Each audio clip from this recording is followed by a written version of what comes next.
Bonjour l'équipe, on se retrouve comme d'habitude dans une nouvelle vidéo, toujours dans le module de l'hématologie sur votre plateforme préférée Mediologo. Donc l'intitulé de la vidéo d'aujourd'hui c'est l'anémie. Donc c'est quoi une anémie? La définition est une diminution du taux d'hémoglobine dans le sang, en dessous des valeurs normales pour l'âge, le sexe et le contexte physiologique. C'est-à-dire كي تشد الFNS تاعك تلقى le taux d'hémoglobine inférieur à une certaine valeur, voilà, le diagnostic تاعي c'est l'anémie. Donc chez un homme adulte qui n'a l'hémoglobine inférieure à 13 grammes par décilitre, c'est-à-dire ranif l'anémie. Chez la femme en dehors des grossesses qui n'a inférieure à 12 grammes par décilitre, on parle d'une anémie. Chez la femme enceinte qui n'a inférieure à 11. Chez les enfants inférieurs à 5 ans, quand c'est inférieur à 11 grammes par décilitre, on dit qu'on a une anémie. Chez le nourrisson, quand c'est inférieur à 14 grammes par décilitre. Les objectifs de l'hémoglobine. L'hémoglobine, c'est une protéine qui permet le transport de l'oxygène dans le sang. Sa baisse entraîne une hypoxie tissulaire. Une hypoxie, معناها نقص في l'oxygène au niveau des tissus. Ça explique les symptômes اللي نلقاوهم عند les anémiques, la fatigue, l'essoufflement, la pâleur cutanéo-muqueuse, etc. Les causes principales de l'anémie. الحاجة الأولى عنا la carence, que ce soit en fer, en vitamine B12 ou en folate. C'est un défaut de production bien sûr parce que ما عندناش le fer et la vitamine B12 تسمى la production تاع l'hémoglobine تنقص. La deuxième cause c'est l'hémorragie, une perte de sang.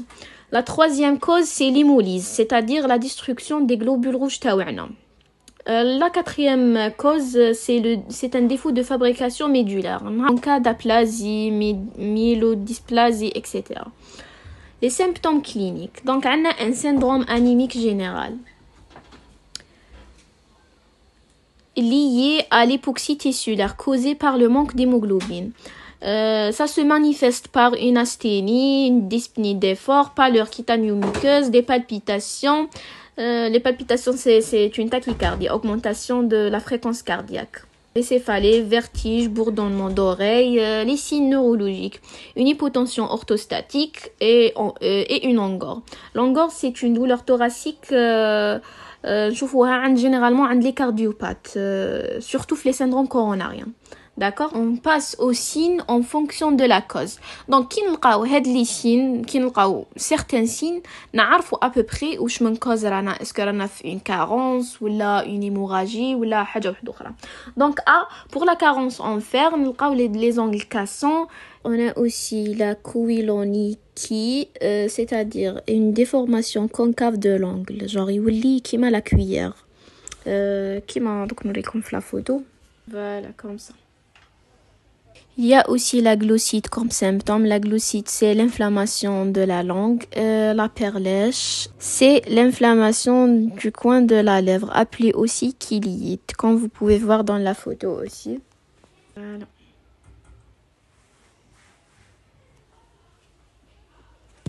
Il y a aussi un deuxième grand symptôme, le pica. Le pica, c'est un trouble du comportement alimentaire caractérisé par l'ingestion de substances non comestibles, c'est-à-dire le patient qui aime ياكل التراب, la glace, etc. La deuxième étiologie, c'est la carence en vitamine B12. On retrouve comme symptôme la glossite de Hunter, appelée aussi la glossite de Biermer. Même chose, c'est une forme particulière de glossite.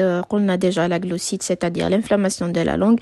Elle est due à la carence en vitamine B12. La langue تكون rouge vif, lisse, des papilles, c'est-à-dire les papilles à la langue تاوعنا يروحوا. Donc on aurait comme une image.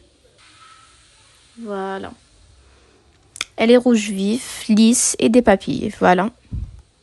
On retrouve des troubles neurologiques de type de paresthésie et des troubles de la marche. La paresthésie, c'est une sensation anormale de la peau. تلقى des fourmillements, des picotements, genre le type de sensation. On retrouve aussi des troubles psychiques de type de dépression, confusion, etc. Troisième étiologie, l'hémolyse. L'hémolyse واش معناها؟ معناها la liste تاع les globules blancs تاوعنا. Parmi les symptômes, t'as l'hémolyse lictaire. Splénomégalie, et des urines foncées. الكتار وشنوها البوسفير كما نقولوا بالدارجة. La splénomégalie, c'est-à-dire augmentation du volume de la rate, généralement palpable, et des urines de couleur foncée. La quatrième étiologie, c'est les hémorragies, généralement dans un contexte aigu. Quand notre corps perd du sang, logiquement, on a une hypotension, une tachycardie. La tachycardie, sur le réflexe تاع le corps تاعنا على la perte de sang هذه باش يلحق الدم لكامل les tissus de notre organisme. Les sueurs, agitation, le choc hémorragique en cas de perte excessive de sang. Voilà. Pour les signes biologiques, c'est-à-dire نديرو FNS ou la frottis. في FNS واش نلقاو une baisse de l'hémoglobine, c'est le critère principal pour diagnostiquer l'anémie. Pour le VGM, c'est-à-dire le volume globulaire moyen, نقدروا نلقاوه inférieur à 80, c'est-à-dire رانا في la microcytose. نقدروا نلقاوه normal entre 80 à 100, c'est-à-dire c'est une anémie normocytaire. نقدروا نلقاوه supérieur à 100. Donc, رانا في le cadre de l'anémie macrocytaire. Pour la TCMH et la CCMH, يقدروا يكونوا normal, يقدروا يكونوا diminués. Donc, رانا في l'hypochromie. Pour le taux de réticulocytes, si on est dans le contexte d'une hémolyse ou une hémorragie, نلقاو le taux de réticulocytes augmenté. C'est-à-dire رانا في l'anémie régénérative.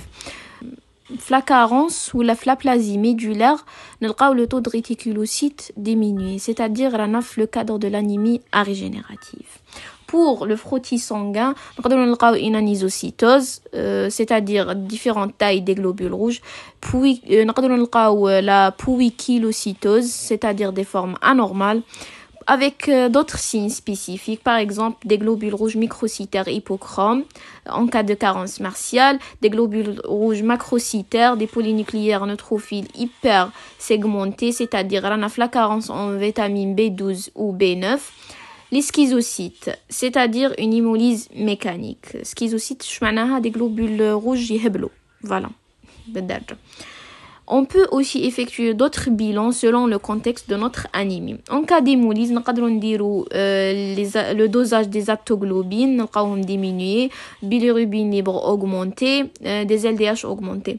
Pour la carence martiale, نلقاو la ferritine basse, le fer sérique bas et le TIBC augmenté. La TIBC, c'est quoi? C'est la capacité totale de fixation du fer par la transférine. Voilà. Parce que ما عندناش الفير bien sûr la capacité تطلع يولوا les sites de fixation فارغين راكم فاهمين. Pour l'anémie par carence en vitamine B12 ou B9, on peut doser ces deux vitamines. Pour l'anémie inflammatoire, نديروا un bilan inflammatoire VS, CRP et électrophorèse des protéines. Voilà, merci pour votre attention. Bonjour l'équipe et bienvenue sur votre plateforme Médiologo. On enchaîne toujours dans le module de l'hématologie aujourd'hui par la conduite à tenir devant une anémie. Donc, dans un premier temps, on doit confirmer notre anémie. Par quoi? Par une FNS.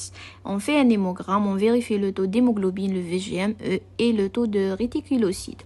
Puis, on classe notre anémie selon le VGM. En cas d'anémie microcytaire, le VGM, on le retrouve inférieur à 80. Ça se voit dans l'anémie par carence en fer et les hémoglobinoses, c'est-à-dire les bêta-thalassémies, etc. En cas d'anémie normocytaire, c'est-à-dire un VGM entre 80 et 100, l'anémie est d'étiologie hémorragique ou bien hémolytique, qu'on la voit aussi en cas d'insuffisance, en cas d'aplasie médulaire, etc. En cas d'anémie macrocytaire, le VGM est généralement supérieur à 100. Elle est surtout par carence en vitamine B12 ou B9 ou bien due à l'alcool ou médicamenteuse. Pour évaluer le caractère régénératif de l'anémie, on vérifie le taux de réticulocytes. Si c'est élevé, c'est une anémie régénérative, c'est-à-dire le cas d'une anémie post-hémorragique ou hémolytique. Si le taux de réticulocytes est bas, on est dans l'anémie arégénérative, c'est-à-dire on est dans le cadre de la carence ou bien une atteinte médulaire. Puis on doit rechercher les signes cliniques associés. On retrouve souvent une asthénie, une dyspnée, une pâleur cutanée ou muqueuse dans les cas d'anémie modérée à sévère. On retrouve un ictère, des urines foncées en cas d'hémolyse, les glossites et les troubles neurologiques en cas de carence en vitamine B12, les saignements visibles ou occultes en cas de méléna hématurée et les règles abondantes. On complète notre bilan selon le contexte, bien sûr.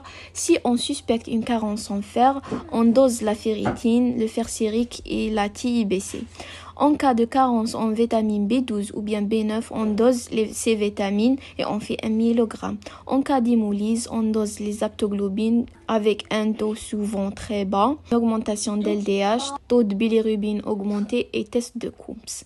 Si on suspecte une inflammation, on fait un bilan inflammatoire, CRP-VS et électrophorèse des protéines. En cas de maladie chronique, on fait une FNS, un frottis et 1 mg. Et si on suspecte un saignement occulte, on fait un test de recherche de sang dans les selles. Voilà. Pour la prise en charge, ça se fait à travers le traitement de la cause. Si on est dans le cadre de la carence, on prend en charge par une supplémentation et on recherche toujours la cause. Si on est dans le cadre de l'hémorragie, on arrête le saignement et on transfuse si besoin. En cas d'hémolyse, on traite la cause si c'est auto-immune, infectieuse, etc. En cas d'insuffisance médulaire, on oriente vers l'hématose, c'est-à-dire une prise en charge spécialisée. Voilà. Pour la transfusion, elle est indiquée en cas de diminution sévère d'hémoglobine, inférieure à 7 grammes par décilitre, ou bien dans un terrain fragile, ou bien une mauvaise tolérance de cette anémie.